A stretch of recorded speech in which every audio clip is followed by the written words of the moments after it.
Som, bom dia.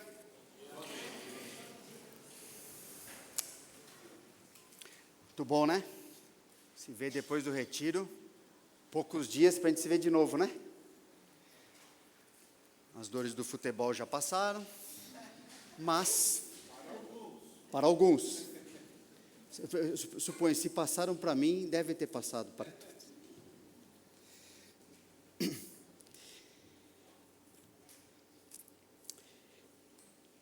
Mas faz tempo que tenho pensado com o Senhor sobre esse assunto, né, que pode parecer batido, pode parecer que nós já ouvimos muito sobre isso.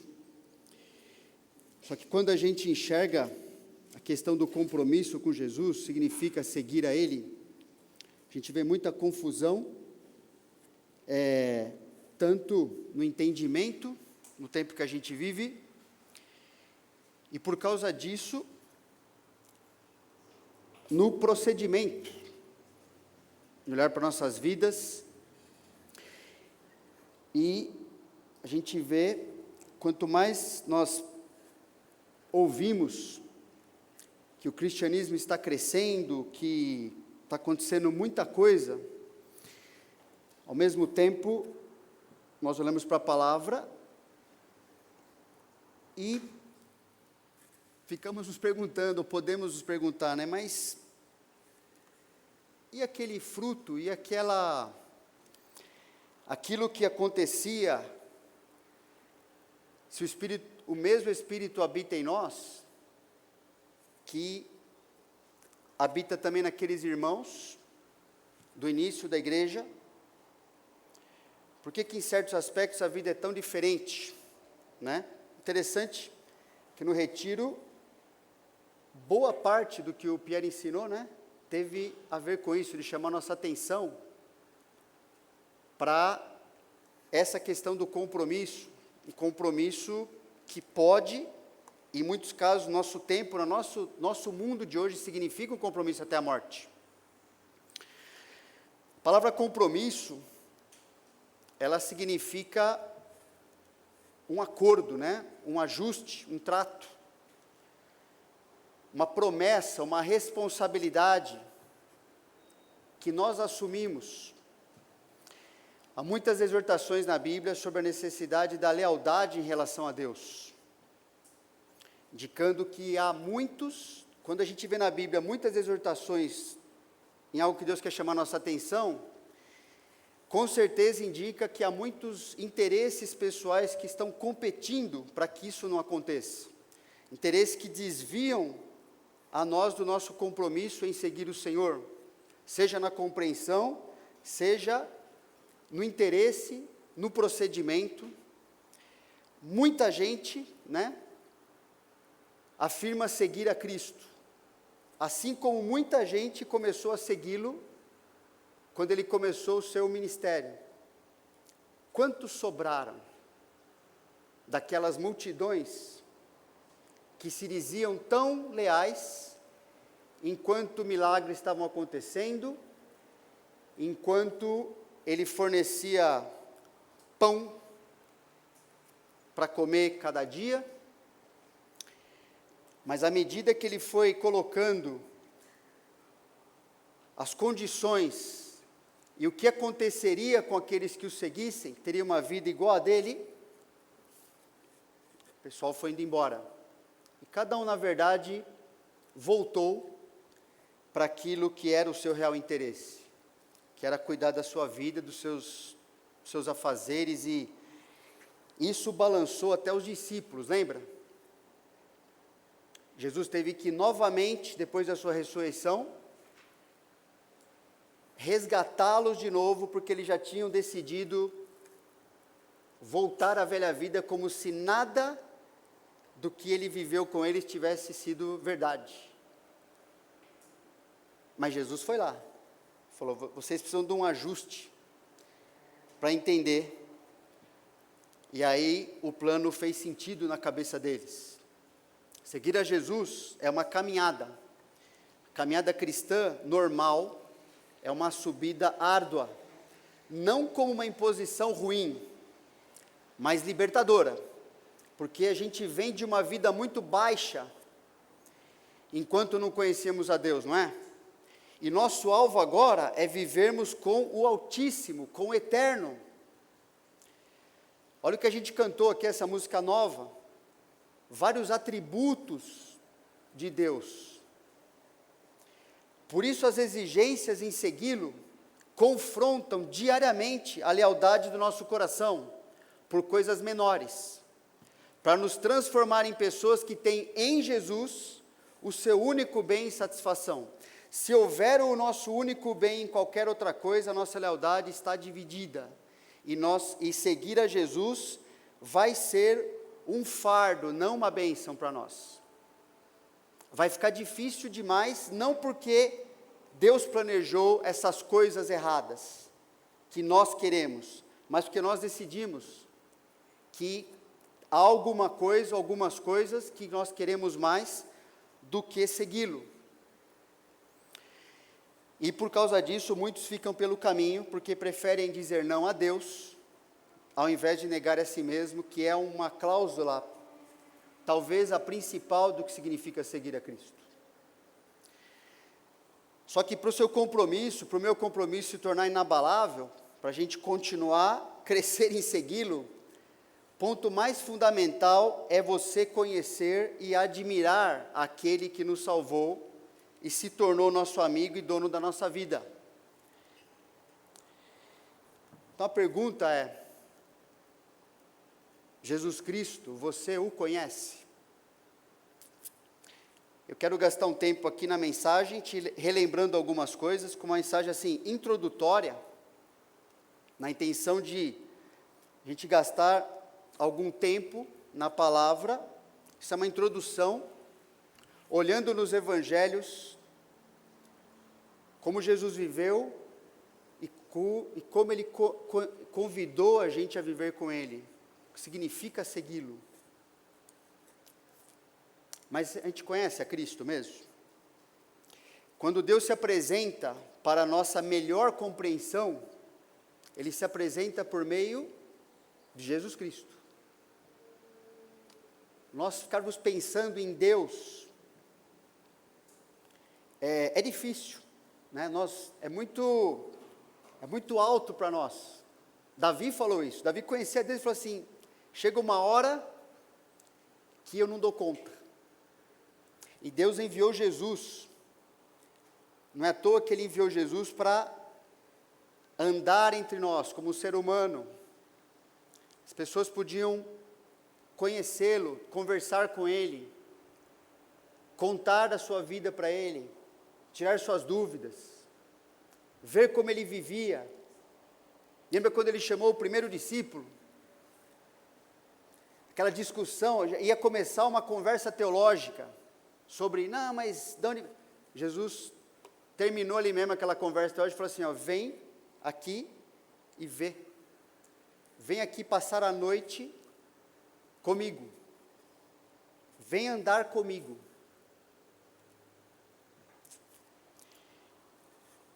Jesus é o Deus Criador. No princípio era o Verbo, e o Verbo estava com Deus, e o Verbo era Deus. Ele estava no princípio com Deus, todas as coisas foram feitas por intermédio dele, e sem ele, nada do que foi feito se fez. A vida estava nele, e a vida era a luz dos homens. Outro trecho fala, está falando de Jesus, é a imagem do Deus invisível. É representação exata, aquilo que é possível ver sobre Deus, o Deus invisível nós enxergamos na pessoa do seu Filho Jesus, do Deus Filho. O primogênito de toda a criação, pois nele foram criadas todas as coisas, nos céus e sobre a terra, as visíveis e as invisíveis, sejam tronos, sejam soberanias, quer principados, quer potestades, tudo foi criado por meio dele e para ele. Ele é antes de todas as coisas, nele tudo subsiste. Percebe que os seres humanos, né, às vezes muito mais capazes mentalmente do que eu, por exemplo, estão o tempo todo tentando descobrir essa primeira questão, não é? Quem que fez todas as coisas? Quem que é responsável? Como é que tudo surgiu? Deus está nos falando, a gente já sabe disso, que é Jesus o responsável. Ele é o verbo, a palavra criadora de todas as coisas. Não era uma ideia, não era uma filosofia impessoal, era uma pessoa que deu ordem para que do nada se fizesse tudo, num instante. A gente fica impressionado, né, quando a gente vê essas fotos de galáxia, de um monte de coisa. Estava conversando em casa outro dia. A gente não pode explicar muitas vezes, não há muitas vezes como homem ter acesso a informações básicas de como essas coisas aconteceram. Isaías 40, por exemplo, fala que quando Deus chama cada estrela pelo seu nome, elas obedecem. A gente não pode nem imaginar isso. Quando a gente começa a pensar sobre Jesus, uma coisa que eu vejo, sabe que é difícil muitas vezes? Porque não existe vocabulário suficiente. Mesmo Deus tendo revelado a sua palavra, ainda bem que Ele fez isso, né? Porque Ele nos ensina como tratá-lo, quem Ele é, como chamá-lo. É muito pouco para descrever Deus. Isso é o que Ele revelou para nós. Tudo isso aqui é verdade, mas está muito longe de descrever. Nós não temos como entender, pelo menos não agora, antes de encontrá-lo e vê-lo como Ele é, quem é Deus. Mas Deus deu uma baita força para nós, nos enviou Jesus. E Ele é o responsável pelo universo que a gente desfruta. E o ímpio também desfruta, e o universo é do Senhor Jesus. Ele é dono, Ele é o Criador. Aquela pessoa que estava ali, como um neném frágil, nascendo numa manjedoura, é o dono de tudo. Jesus não só criou, mas Ele é o sustentador do universo. Ele que é o resplendor da glória e a expressão exata do seu ser, do ser de Deus, sustentando todas as coisas pela palavra do seu poder. Quando Deus deu aquela ordem no início, e falou que as coisas funcionassem daquele jeito, só Ele pode desfazer o que Ele fez. Aquilo se sustenta porque Ele mandou que as coisas fossem assim. E continuam existindo dessa forma, porque Ele ordenou, e uma ordem dele é suficiente para manter em ordem o universo inteiro. Por quanto tempo Ele achar que isso é necessário para cumprir o seu plano. Depois de ter feito a purificação dos pecados, assentou-se à direita da majestade nas alturas. Imagina, o ser humano não conseguia nem se apresentar diante de Deus sem todo um ritual difícil, sangrento, para contar com o favor de Deus e não ser fulminado. Jesus, por direito, pelo seu caráter, pelos seus atributos, sendo Deus, Ele desce da sua glória e volta para lá, assentado no trono que lhe pertence, com o Pai.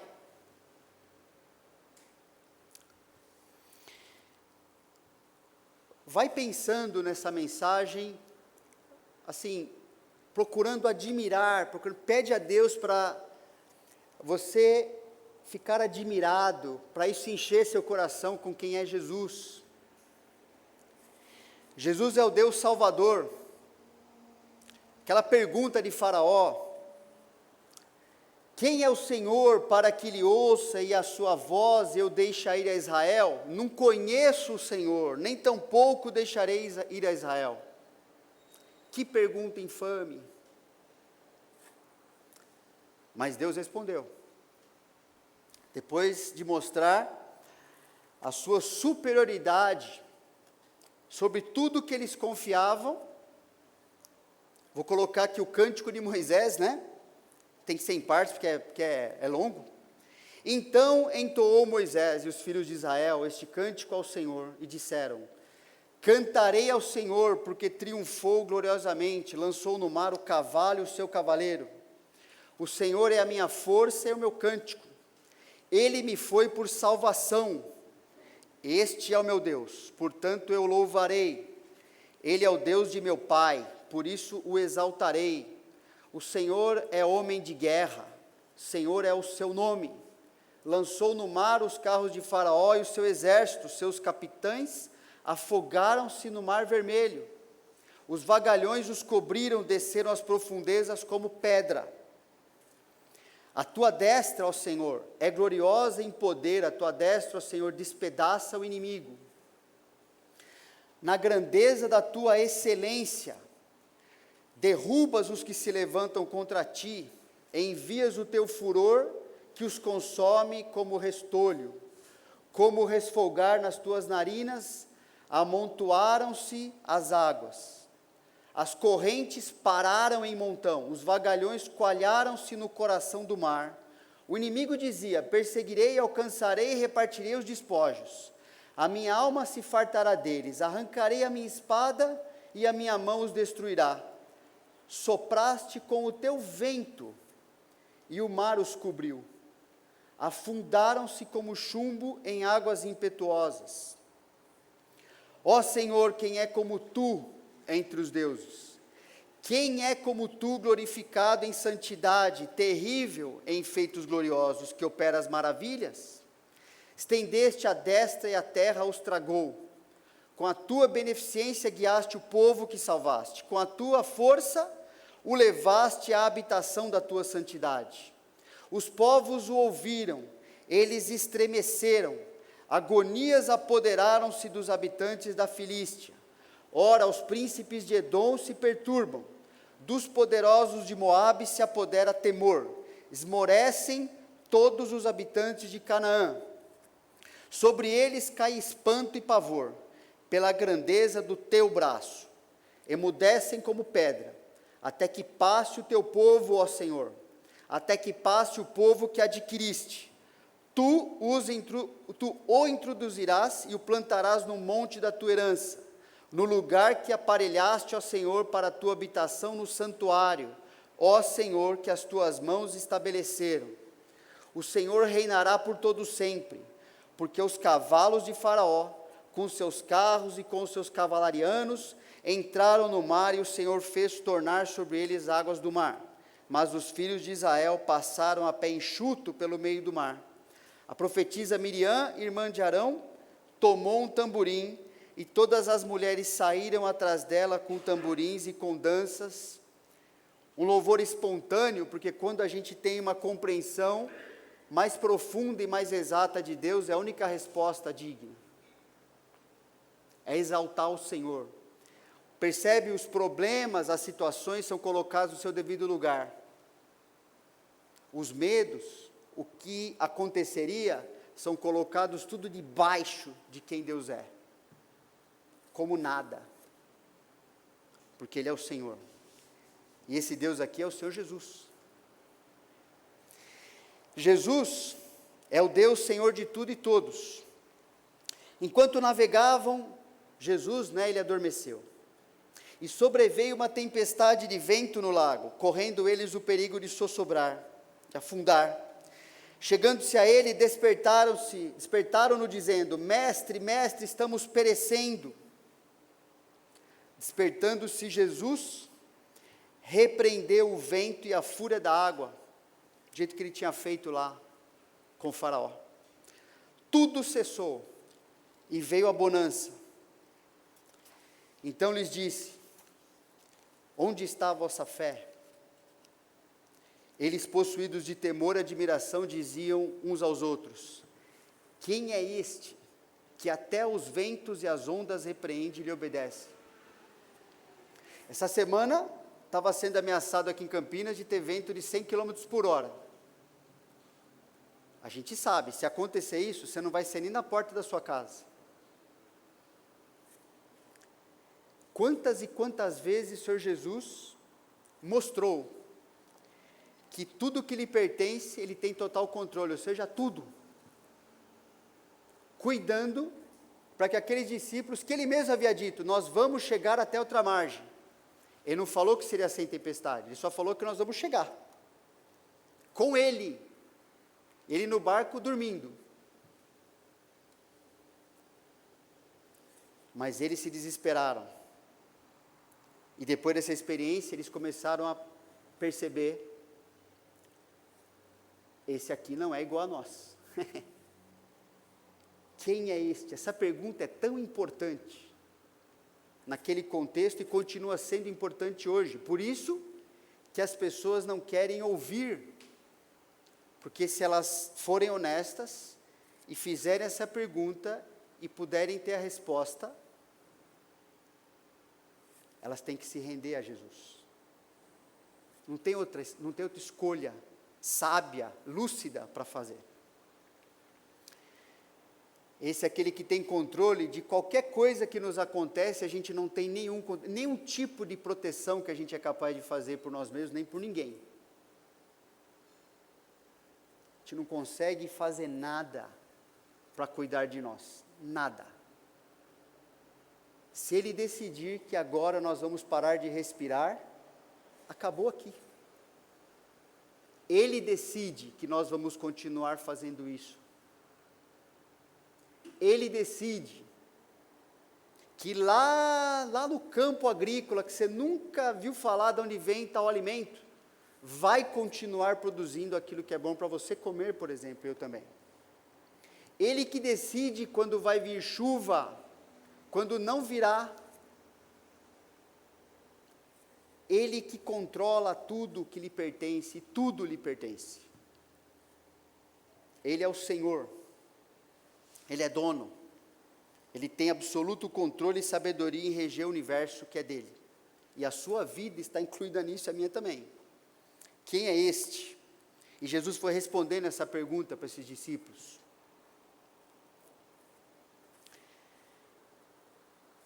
Jesus é o Deus que se fez homem para viver e morrer por nós.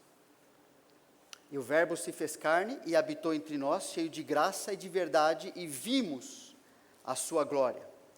Glória como do unigênito do Pai. Jesus é a verdade, porque somente a sua vida, o seu ensino, a sua morte, a sua ressurreição, cumprem o plano de Deus e explicam o que cada pessoa se tornou ao viver afastada de Deus. Ele mostra a verdade, conforme uma pessoa vai conhecendo Jesus, ela vai conhecendo o que Ele falou, como Ele viveu, e percebendo que nós estamos longe de ser assim. Isso mostra uma realidade que alcança qualquer ser humano, inegável. Jesus é a graça, porque somente sua vida, ensino, morte e ressurreição é capaz de restaurar cada pessoa a viver novamente com Deus, e assim ganhar sentido eterno para a sua existência. Ele mostra a verdade de quem nós somos, porque Ele mostra a verdade de quem Deus é, e do relacionamento que devia estar acontecendo e não está, muitas vezes. Mas Ele é a graça, cheio de verdade e de graça. Graça suficiente para nos reconduzir de volta a Deus, com o poder de viver aí sim a vida que Deus nos propõe, uma vez restaurados o relacionamento com Deus. Então, por meio do Evangelho, Jesus Cristo apresenta o perfeito equilíbrio de Deus, que ama o pecador e odeia o pecado, e faz isso até as últimas consequências, tanto em amar o pecador quanto em odiar o pecado, porque custou tudo para Ele fazer isso. Até a morte. Em Jesus a gente vê o perfeito equilíbrio entre a graça que geralmente queremos, mas nem sempre compreendemos, e a verdade que geralmente compreendemos, mas nem sempre queremos. Em Jesus a gente vê esse equilíbrio. Se aproximar da graça, ou melhor, da verdade que nos confronta, sem Jesus, não adianta nada, é condenação eterna, não tem esperança alguma. Por isso nele está reunido a verdade e a graça. Porque quando você se aproxima da verdade, mas ao mesmo tempo você está se aproximando da graça, aquilo responde e traz alívio, e traz salvação, e traz perdão e uma vida nova. Jesus não veio só com a verdade, ele veio com a graça salvadora para aqueles que reconhecem a verdade de que eles são e do que eles precisam. Sem a aceitação da verdade sobre quem Deus é, não temos como saber e nem aceitar a verdade sobre quem nós somos. E se não sabemos e nem aceitamos o que somos de verdade, também não temos como experimentar a graça de Deus, que nos perdoa, nos dá uma nova vida e nos capacita a viver em obediência ao Senhor. A verdade e a graça estabelecem a realidade, a manutenção, a segurança e a recompensa do nosso relacionamento terreno e eterno com Deus e com os outros. Texto que a gente fala bastante. Graças a Deus colocou esse texto na palavra. Tito 2, versículo 1 e também versículo de 11 a 15. Paulo está falando, dando esse equilíbrio, mostrando para aquela igreja, esse equilíbrio entre verdade e a graça. Então ele fala, tu porém fala o que convém a sã doutrina, a verdade. Porquanto a graça de Deus se manifestou salvadora a todos os homens, educando-nos para que, renegadas a impiedade e as paixões mundanas, vivamos no presente século sensata, justa e piedosamente, aguardando a bendita esperança e a manifestação da glória do nosso grande Deus e Salvador Cristo Jesus, o qual a si mesmo se deu por nós, a fim de remir-nos de toda iniquidade e purificar para si mesmo um povo exclusivamente seu, zeloso de boas obras. E aí Paulo coloca mais, não só essas verdades, mas reforçando, diz essas coisas, exorta e repreende também com toda a autoridade, ninguém te despreze. Por quê? Porque é a verdade. A verdade e o recheio da graça, equilibradas na pessoa e no evangelho do Senhor Jesus, e só nele. A verdade e a graça são interdependentes, para nos lembrar sempre de que só existe vida espiritual de qualidade enquanto Jesus está numa pessoa. Sem esse relacionamento e sem essa dependência diária, a pessoa está vivendo de maneira desequilibrada. Ou está rejeitando a verdade, ou está tentando viver a vida cristã por si mesma, ou seja, rejeitando a graça, e nada dá certo. E o perigo é ela falar que o plano de Deus não funciona. Mas funciona. É assim que a vida cristã, esse trecho de Tito, ajuda muito a gente a entender para que a gente foi salvo, ou seja, o que é a salvação, né, a realidade da salvação, como é que ela se mantém, como é que Deus mantém a nossa salvação, a segurança que nós temos e a recompensa que nós teremos ao viver assim. E quando nos avaliamos por meio da verdade e da graça, nos enxergamos como Deus quer, para podermos fazer as correções necessárias em nosso caráter, e isso é graça também, porque sem o poder da graça de Deus a gente não consegue fazer nada, nem perceber e muito menos viver, a fim de continuarmos vivendo como cristãos que experimentam crescente intimidade com Deus e ardente expectativa para reencontrá-lo. Né, o Apocalipse não é um problema para o cristão, é a certeza de que o plano de Deus, quem vai vencer? Vai dar certo. É a certeza de que Deus, por sua misericórdia e graça, por meio de Jesus, aprove a Deus te pescar da sua iniquidade e te colocar no time dele. E o placar já está determinado. Só que o jogo ainda não acabou. Se vivemos como Deus planejou, queremos encontrá-lo, porque se o encontrarmos, não seremos envergonhados. Filhinhos, agora, pois, permanecei nele, para que quando ele se manifestar, tenhamos confiança e dele não nos afastemos envergonhados na sua vinda. Quem está vivendo o Evangelho diariamente, na verdade e na graça,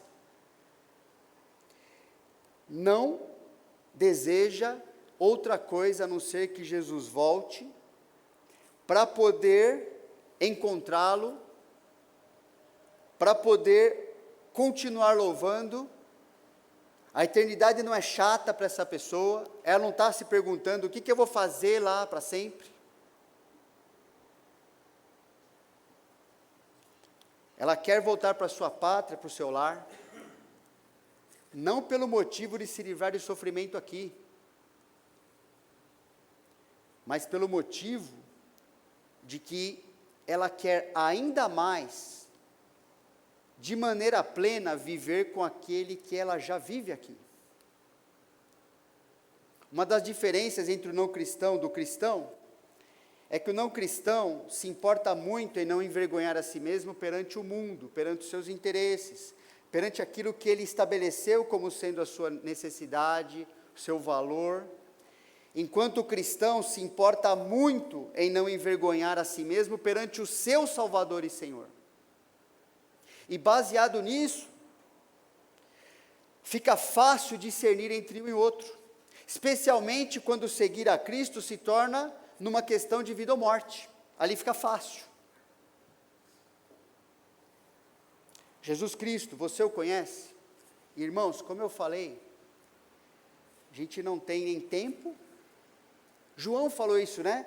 Se todas as coisas que Jesus fez estivessem registradas em livros, nem em todo o mundo caberia os livros que teriam que ser escritos. A gente é muito deficiente, eu sou, em falar de quem Jesus é. Mas você se conhece? Quando a gente se apresenta para os outros, nossa apresentação normalmente é bem rápida. A gente não tem muito o que dizer sobre nós mesmos. Provavelmente, durante toda a nossa vida, a gente vai deixar uma ou duas marcas notáveis, mas se formos bem honestos, a gente vai ter várias experiências que a gente não quer nem lembrar que aconteceu. Nossa vida como pecadores nesse mundo é breve, e ainda bem, porque pelo que merecemos a nossa vida que seria insuportável. Mas na sabedoria de Deus, Ele reservou a eternidade para vivermos com Ele, quando a gente não vai ter nem possibilidade mais da gente pecar ou pensar em qualquer coisa desse tipo. Nesse estado de perfeição com Deus, todos os nossos desejos, prazeres, energia, pensamentos, ações, palavras, enfim, todo o nosso ser, irá refletir nosso louvor, verdadeiro e sincero. Ele vai saber disso. Ele, vai ser para Ele as coisas, não vai ser para ninguém mais, para Ele.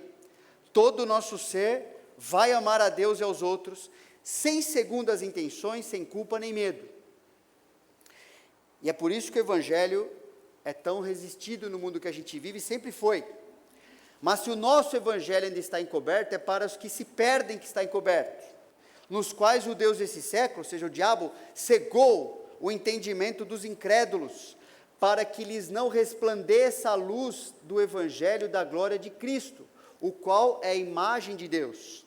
A preocupação do diabo é fazer com que você viva satisfeito consigo mesmo, com seus próprios valores, com suas próprias ideias, com seus desejos, com suas realizações e com a justificativa para tudo que você faz ou deixa de fazer, principalmente para os seus pecados.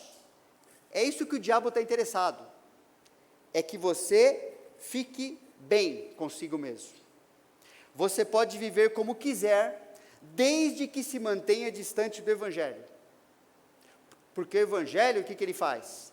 Ele mostra como que Cristo é o Deus perfeito, suficiente para a nossa vida, superior a qualquer coisa que a gente queira para nós mesmos, portanto, a única resposta satisfatória a todas as nossas necessidades.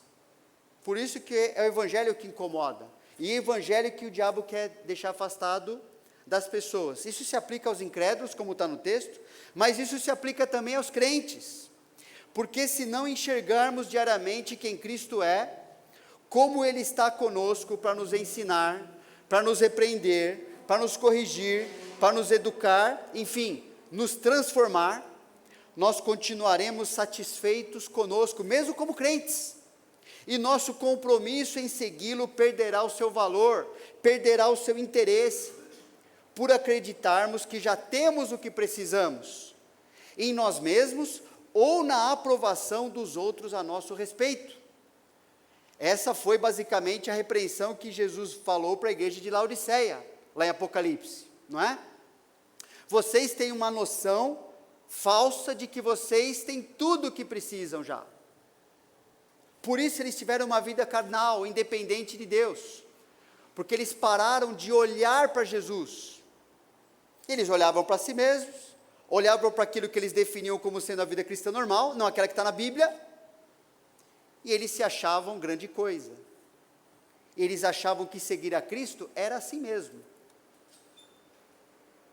Mas Jesus os repreendeu severamente e falou: se arrepende, Jesus falou.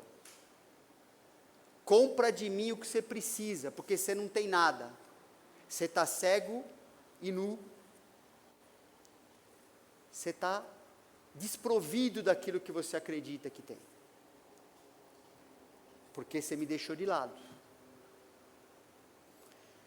Aplicação para tudo isso muito simples, mas muito necessária. Essa aqui, ó.